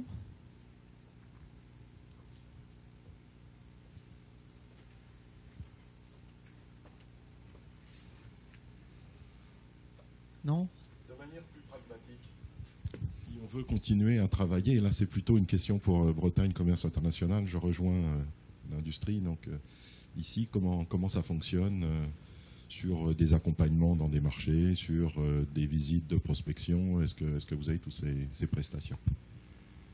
Alors effectivement, donc la principale, donc on accompagne les entreprises sur différents aspects, hein, des aspects d'implantation de filiales, d'analyse de marché, même sur des aspects ressources humaines, hein, pour trouver des solutions pour expatrier les salariés ou même recruter des salariés étrangers. Mais le cœur de notre activité reste les marchés export, hein, c'est la moitié des missions individuelles qu'on réalise. Donc dans ce genre de mission, ce qui est très très important, c'est qu'on définisse le cahier des charges, c'est-à-dire la gamme de produits que vous voulez bien sûr développer dans le pays, le type de partenaire et le type de marché auquel vous vous adressez. On définit bien sûr un budget avec notre partenaire et ensuite donc on vous accompagne, c'est-à-dire le partenaire et moi-même, puisque donc les chargés d'affaires, je ne l'ai pas dit, sont issus des différents métiers. Moi j'ai travaillé 20 ans dans le secteur agroalimentaire, donc c'est un secteur que je connais très très bien. Et donc c'est un travail à trois entre le partenaire, l'entreprise et le chargé d'affaires pour accompagner l'entreprise. Donc ce que l'on fait généralement, c'est qu'on va s'approprier donc les documents de présentation de l'entreprise, sa gamme de produits, et qu'on va dans un premier temps contacter, alors ça dépend des missions, ça peut être 15, 20, 30, parfois plus, contacts, cibles potentielles correspondant à la cible de l'entreprise, déjà pour valider l'intérêt du distributeur ou de l'enseigne pour travailler avec l'entreprise en Bretagne. Une fois que cette validation est faite, bon, alors après ça dépend de la cible, mais si on passe par des grossistes ou des importateurs ou des distributeurs, des intermédiaires, là on va creuser un peu plus pour savoir qui sont leurs clients ultimes, pour voir s'il y a une bonne adéquation entre votre cible, si c'est la grande distribution, si c'est la restauration, si c'est l'épicerie fine, si c'est l'industrie, etc. Donc pour s'assurer que ce distributeur maîtrise bien le segment de marché que vous visez. Premier point. Deuxième point très important, c'est de savoir quelle est sa gamme de produits, de manière à voir comment s'inscrit la gamme de produits de l'entreprise dans ce qu'il a déjà en portefeuille, aussi s'il n'y a pas de conflit d'intérêts, est-ce qu'il ne travaille pas avec un concurrent, est-ce qu'il maîtrise bien, alors notamment dans les produits de la mer, dans la viande, c'est des produits très sensibles évidemment, donc il faut que le distributeur maîtrise bien ça. Et troisième point, quels sont ses moyens logistiques? Comment est-ce qu'il distribue ses clients? Est-ce qu'il maîtrise la chaîne du froid quand il y a une composante chaîne du froid? Donc une fois qu'on a fait ce tour d'horizon, on est à même de revenir vers l'entreprise en général avec une sélection de, on va dire, entre 5 et 10 contacts. Et donc on prend rendez-vous pour le compte de l'entreprise et l'entreprise se déplace et en 2-3 jours, elle peut rencontrer les gens qu'on a sélectionnés pour elle. Donc ça c'est vraiment... Les acheteurs. Les acheteurs, je ne sais pas ce que j'ai dit. Ouais, les acheteurs, bien sûr, qu'on a identifiés. Donc c'est vraiment la mission, je dirais, très très classique que l'on fait chez Bretagne Commerce International. Je ne sais pas si tu as un commentaire. C'est ça, tout à fait. Voilà. Et ça, on le fait dans une centaine de pays, puisque au Royaume-Uni, Expandis est notre partenaire, mais on a donc des partenaires similaires. Donc ce sont soit des Français expatriés dans le pays, mais en général de longue date, minimum 5 ans dans le pays, il faut qu'ils parlent la langue du pays, qu'ils connaissent bien le tissu économique, mais c'est aussi des nationaux. On travaille par exemple avec des Russes, avec des Italiens, voilà, des gens de la nationalité du pays. Alors par contre, quand ce sont des étrangers, ils parlent tous français pour faciliter la communication avec la PME, parce qu'on travaille beaucoup avec des PME, on travaille avec tout profil d'entreprise, mais notre cœur d'activité reste la PME. Est-ce qu'il y a d'autres questions? Très bien, donc on va dire au revoir à nos amis donc sur le web. On va interrompre la retransmission. Élodie, je ne sais pas si tu... Oui? Non? Voilà, et donc on a quelques rendez-vous individuels. Qu'est-ce que j'ai fait de ma feuille? Elle est là.